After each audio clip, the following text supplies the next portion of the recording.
wow, I felt really honored and to be a part of this elite group of people that Bakersfield has produced. So it was kind of just a wow moment, I guess. Katie Haller has had her share of wow moments. The first seed of inspiration planted in grammar school. Katie, when she was real little, was very shy. And then she hit third grade with Nancy Allman, and I don't know, she kind of turned around. Nancy used to call her Kate the Great, and I think Nancy convinced her that she was great. I remember looking at a peachy folder that was on the kitchen table one day, and it just said Kate the Great, Kate the Great, Kate the Great all over. I'm like, wow, she's got some confidence, But she wasn't cocky. It wasn't like that. It was like this inner confidence that she had. The fifth of 6 children and the last of 5 girls. You've got a big family. You learn to deal with a lot of things. So she never had a problem if coaches yelled at her.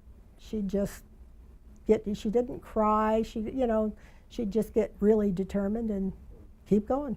She was kind of the gym rat, she was always, she was kind of tagged along with the rest of us, when we all went to our volleyball games and tournaments, and so she was just always there. There was no mistaking the character traits which would serve her well throughout her life. She's smart, she's competitive, she's driven, she's a hard worker. Katie is very much type A. She is a go-getter.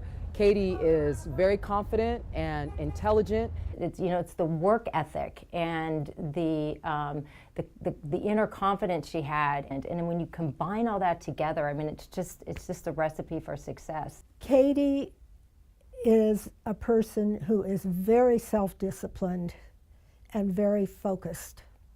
And if she makes up her mind to do something, she's going to do it, and she's going to do it well. Tense would probably be the main word I would use. I wanted to win, and I practiced as hard as I played. I trained in the summer as hard as I played. Katie would begin playing club volleyball in the 8th grade, coached by Dale Barker. The club was originally called Kern River Valley Ball, and so because Dell thought that the Valley thing would be kind of cool, but then everyone kind of made fun of us, when we came down to SoCal, so we changed it to just Kern River Volleyball Club. Well, she was really smart, very athletic, and she listened really, really well. And if you ask her to do something, then she could go do it. Not everyone's like that. She could make a change quickly. In club, when you went to the Big Davis tournament, that's when all the coaches were there kind of recruiting. After my junior year in club at Davis, then that's when all the letters started coming to the house, of people being interested in you. So it was kind of at that point, like when you're getting letters from, SC and Stanford and Arizona State and Washington, you're getting all these like, wow, I'm actually pretty good.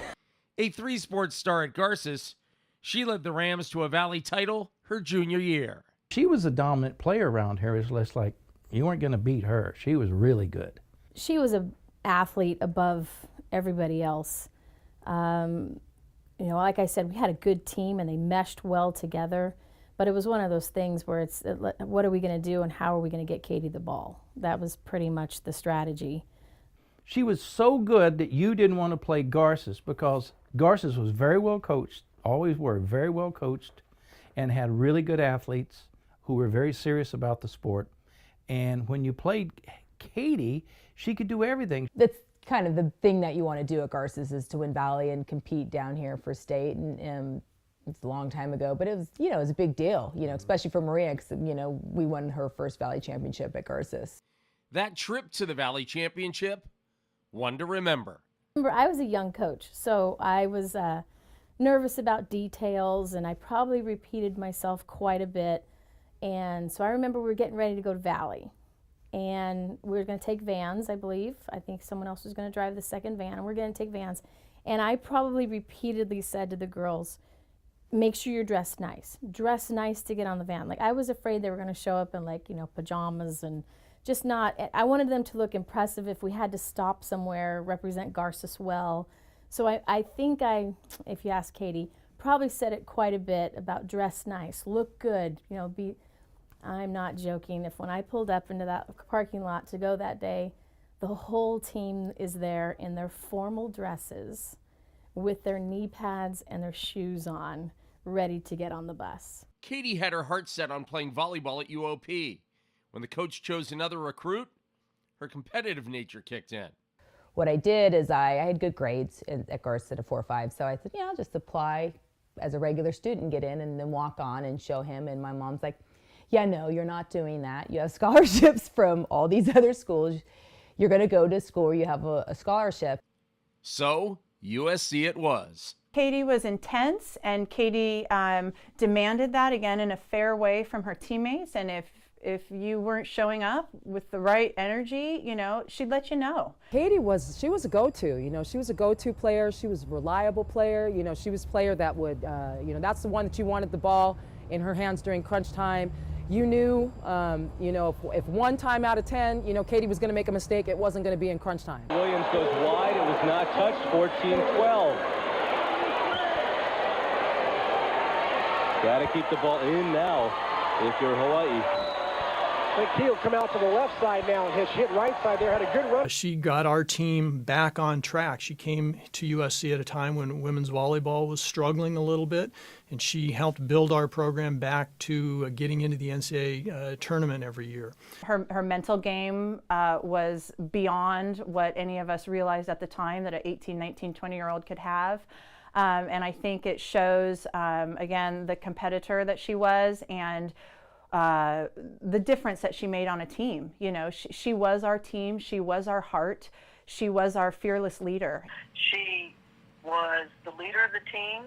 She made a difference on the court. She helped elevate that program as working to reestablish the glory of USC volleyball. Katie's decorated career saw her become the only player in USC history to record 1,500 career digs and 1,500 career kills. Katie was not that big at 5'9" for a left side hitter. Now you see some of these girls, if you watch any of the volleyball, they're 6'3", 6'4". In fact, Stanford's team is, I think their average height's like 6'6". It's unbelievable, like a basketball team. I was always the underdog, you know, my whole life. I feel like I've always been the underdog. The good thing God did bless me with was 2 things. Long arms and the ability to jump. Well, it means someone's foolish enough to hit the ball at her, and they're smart enough to set her. Because if you get 1,500 digs, that means you're there where your team wants you to pass the ball. And they wanted Katie to pass the ball. It was hard to pass the ball and hit as well, but she was so agile, she could pass the ball, swing outside, and run the attack. You had to be smart to be able to play against 6-foot blocks at the time, and you know, amazing middles that were closing on her. So she had to be quick to get the ball through before the middle got over there. She had to use high hands. And again, the smart play of finesse, putting it where they're not. That's why I believe she's probably, that's why she is the kill leader to this day, is because she had a repertoire. Well, that's what she built when she got to SC. She just got better and better at it. It was really the way she played the game. If you know Katie, she's not the biggest player, she's not the strongest player, but she would not let her team lose. The end result, Katie was twice named the Female Athlete of the Year at USC. When they announced Katie had won, it really took my breath away. In fact, it was a very moving experience for me. When Lisa Leslie, the fabulous Olympian professional basketball player, she also was a senior that year. I mean, that's the type of competition that Katie surpassed. If you think of the history of USC, USC is built on tradition. They're all about tradition and being able to get in great athletes. And for Katie to be a part of that, or be the leader of that, it's just amazing.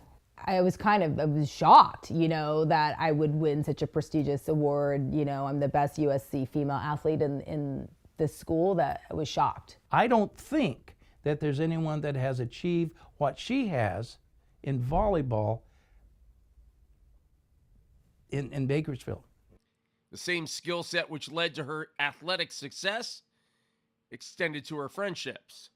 So Katie's brother Dan had a friend in college, and I was her friend in college, and she said, Keeb, you know, I just feel like you guys would be a great match. Oh, he lives far away, nah, you know, this and that. And she finally said, look, Keeb, you got nothing going for you. You need to go on a date with this guy, and say la vie 12 years later. I thank her every anniversary. Thank you, Katie. Is that how she said it, though? You got nothing going for you? In true Katie form. Keeb, you're no spring chicken and you got nothing going for you. Go on this date. Katie's excellence went far beyond the court. That she was the first woman in USC history to win academic All-American acclaim. And she did that not only once, but twice. First in her class in medical school. Oddly enough, that's what you expect of Katie. I don't know that she would say it, but she got an A. She was the top person in her school, in her graduating class. There is something God-given in her of a drive to succeed and be the best and to bring others up with her. And Katie Haller says, let's go. Interesting story on Katie right there. She's going to be interviewing for a Rhodes Scholarship next week, wants to go to medical school, so she's got high aspirations other than the NC2A. So 3.96 grade point average.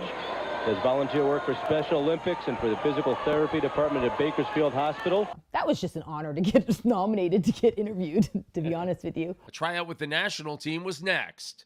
And while she was playing for the national team, she met a young man who was playing for the men's national team named Scott Metcalf, to whom she is now married. And they both got cut, he from the men's and she from the women's, on the same day.